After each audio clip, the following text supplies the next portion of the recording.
Metaverse. Greetings, I'm Shad. And greetings, I am Tyrant. And Tyrant, by now we have reviewed a good number of swords, I'd say. That's true, yep, I would say that's fair. We're getting there, so much so that we've reached a point where we feel we can give our honest recommendations to you guys, what we feel have been some of the best affordable range swords that we have reviewed. Yes, now I want to make this clear out from the start. When we say affordable, we're going to be looking in between the $0 to $300 range. Around now, there. I know there's going to be people saying that's not affordable. We have to speak relatively here. I know, like an affordable sword under $300 or $200-300, I think that's reasonable. Yeah. Above that to like, let's say $600-700, I'd say is mid-tier. And then past that, you're getting into Yeah, price point can, not always, but can be a indicator of quality. I have not found, in my whole experience of looking at swords, a really good quality sword for under $150. That's kind of the minimum that you're, and though the quality that we have found in, say, around the $200 mark has been shocking and surprising. Yeah. The quality has been improving while the prices has been reducing, and that's been over like the last 5-10 years, we've been seeing that trend. I just wanted to bring that up because I know people are going to be, everybody's definition of what's affordable is different. We get that. Yeah. For us, we're just saying up to the $300 mark is where we're going to put affordable swords. I mean, back in the day when you had to fork out $600 for a good quality sword, minimum, right? We are in a golden age of like affordable quality swords, and we have a selection of swords right before us. Yes. Which one would you like to start with, Tyrone? Why don't we start with the one that I probably have the least to say on, which would be the Ronin Katana. This one here we got a little while ago. This one comes in at $275.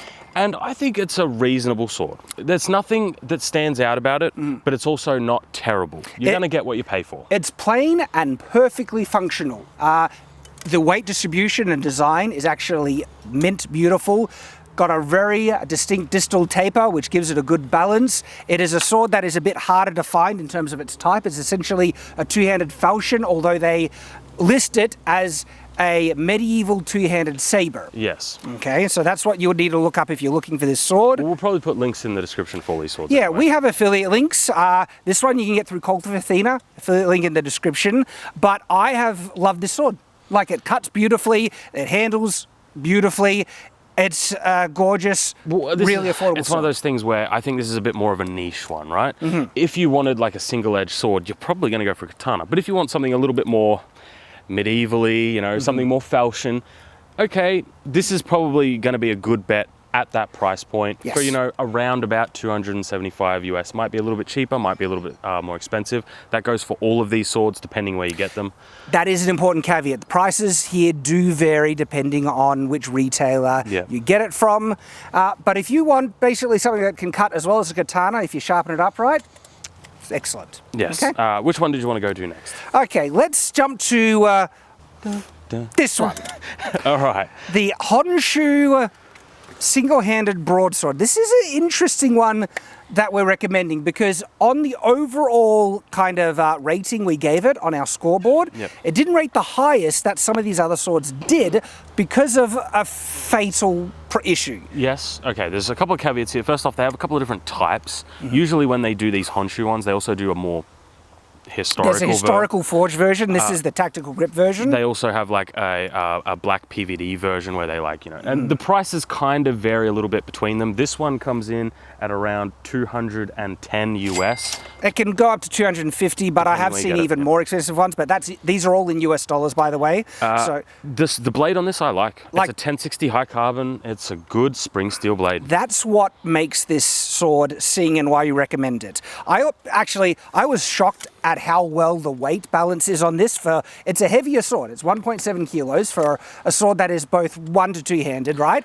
But it's weighted so beautifully that I don't notice it. But what I like about these Honshu blades is they all have threaded pommels and inserts, meaning if you don't like them, you can just swap them out and put different pommels and crossguards on. Obviously, you've got to fit them to the blade, but you have that option. They're not all peened, which is way harder to do. Yeah. That's something that I actually like about the Honshu blades. And like the Tinker blades, the Hanwei, they do that as well. Yes, with that flexibility also comes with an issue. Unfortunately, with the Honshu threaded, pommels, or there's a nut attachment that you can screw in and get it. Yep. It creates a weak point. Under extreme stress, we have snapped the pommels off consistently. That is extreme stress. It shouldn't happen under normal sword use. But there is also another caveat to that. A lot of these Honshu blades, they have 2 screws that go through the handle itself. So even if the pommel breaks off, it doesn't compromise the integrity of the blade. So I like that. This is what I mean. This one I can recommend because there's a give and take here. It is. But if you buy this one, be aware that there is the issue to snap at the pommel, but you're in that $200 price range. Which it's affordable. And for the blade. We did snap it off, but then it was a pretty easy fix. We welded on a thread. I made a new kind of Allen key nut attachment. And ever since then, this is one of the toughest swords we own. We have bashed it, we have abused it, we have flexed it, and this blade is incredible. Yeah. It's one of the best blades we have received. In the $200 range? In this range. Yeah. And it's a beautiful blade as well. The lines are That's why precise. I can recommend it, because I would buy that just to customize it, because it's got such a good blade. I love this sword. It is one of my favorite, even with the caveats we mentioned. All right, which one did you want to go to next? Okay, let's move on to one of the ones that come with a pretty darn high recommendation because of how well it's performed. Okay. This is the Romance of Men Spring Steel Katana. We do have a second Romance of Men Spring Steel Katana here as an alternate example that comes from their Katana Builder. Yeah. On their website, you can fully customize it. This is the Tyrant Slayer. Yeah, he named it after me. Yeah. Because I want to kill him. At times! And it's only a temptation. And I only fantasize about it once a week. So, through their Katana Builder, right? That's around the same price point. Very similar price points, yeah. Well, actually, it's around 200 and something, whereas their Spring Steel Katana can come in at 150. 189 is roughly what these katanas are going to go for. And these are spring steel blades, so obviously they're not traditional or anything like that, but that is kind of the best part of it. They are... Like, it's hard to explain to people. If this is your first time viewing the channel, I'll throw up some clips because we have done crazy stuff with these. We haven't even been able to break them in a lot of cases. So they're crazy. We've put them under extreme abuse to failure, to bash them out, to see how tough it is. These blades are surprisingly tough. Not as tough as the Honshu one, granted, but it's only a little bit lower. And we've only ever managed to snap one under huge, stress in the worst kind of conditions possible for the blade. Everything else... 190 US, that's... For a sword of this durability and this quality and that price point is crazy. Huge recommendation, and you can get their standard spring steel katana or their custom build. You can custom make your own, and I love this thing. This performed so nice. It did. Yeah, it is a gorgeous sword. It was the one that broke. But anyway, yes, that is our recommendation of a katana. What do you mean? They had identical blades, but your one didn't. So it means this one probably won't break. But the difference was... the rate was that, the difference was it wasn't mine. So there we go. All right, next up, what did you want to go to? Do you want to go to something bigger or smaller? We've got smaller. Okay, all right. This here is, what is it? The Topeka Felipe something? Philippe or Philip sword. Yep. Philip the 4th or 5th or 6th, something is there. This was a complete surprise. Yes, it's actually, first off, you get this nice sheath, which is, at this price point, is pretty cool. On top of that, this blade is it's a chonkster. It's a chonk. I look at the profile on this. So, Topeka actually have a reputation of not great quality control. Yeah. And just not great swords. It could be that we just got a good one. Yep. But this thing performed beautifully. In actual fact, in the stress test, the vibration test, where we smashed it into a plank of wood, this sword had the least amount of vibration, had the most comfortable handle we have ever tested. And this is against $500 to $1,000 swords, right? the price point of this, what is it? So this one is 196. So basically 200 US. That's if you get the highest version, like on Cult of Athena, you can get different grades, like a bit more lower tier ones, you know, munitions grade they call it. So they can range anywhere from the 200 to like 160, 70, something like that. It's a pretty solid buy, at least from what we've heard, because we, you know, maybe we get a different Topeka blade and it's terrible. I know, this one here is amazing. It's up there with that one of my favorite now. Yeah. The blade profile is surprisingly sophisticated, where it kind of gets a little thick at the tip to maintain that rigidity, where the cutting was a learning curve, but once we figured it out, it cut beautifully, and then it held together remarkably well. It was a complete surprise, pleasant surprise.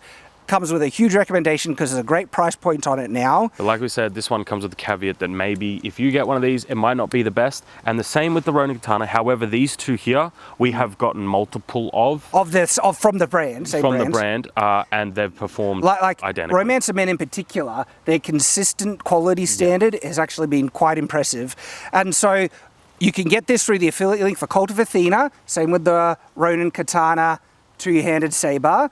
Romance of Men affiliate link for them, and the Honshu swords, which is the last one we'll review as well. We have an affiliate link through Bud K that you'll get these at a good price with. All right, so the last one is one of my favorite swords we have. It is the Honshu Claymore. This is the historic forge Claymore. Now this is. First off, this price is a little interesting because we weren't even sure we could include it. Because when you look at different vendors, like I said, you can get different prices. And some prices of this were... Yeah, this came up at like 500 to 600 at one vendor, but through Bud K, our affiliate link, you can get this one at 250. 349. 349, my apologies. It is a bigger sword, so it is a little bit on the higher end, but that's standard. It's why, because this is a beast. And for a really affordable, near great sword, level sword, this thing, it comes huge recommendation. The blade is got an incredible temper. It's a bit floppy, but it cuts like a beast as a result. The weight is very reasonable. It's one of their 1060 high carbon blades. I think this one's 1065, and the other Honshu is 1060, just 1060. But the blade on it is beautiful. I love the crossguard on this. One of my favorite crossguards ever. And this one here, coming in at 350 US, that's a steal. I know. I thought it is hard to find such a good quality large sword like that in that price. Huge recommendation as a result. Yeah, if you're going to buy this one though, I will caution you, this one requires a lot of maintenance. The crossguard and pommel on this, They're not stainless steel, so you need to oil it, and even this one is rusting a bit too much. And it's just one that we have to keep an eye on because of the pommel and crossguard rusting. Like that doesn't affect any functionality. It's just one of those things. It's a little bit more maintenance. Standard maintenance for swords, really. And I think that pretty much rounds out our 5 swords. Affordable five, swords. but there is one extra honourable mention that we kind of have here, but kind of don't. It is the Tinker Longsword. The Hanwei Tinker Longsword. Hanwei Tinker Longsword. Okay, so Hanwei Tinker Longswords are a complicated subject because a lot of people have tried them, and there has been mixed kind of quality. Sometimes people have found that they have snapped. Yeah, they're a bit thin in the tang, but the one we had, it performed gorgeous. Yes, but we never did anything crazy with it. They are an affordable entry-level sword. A lot of people usually get them for like first swords and stuff.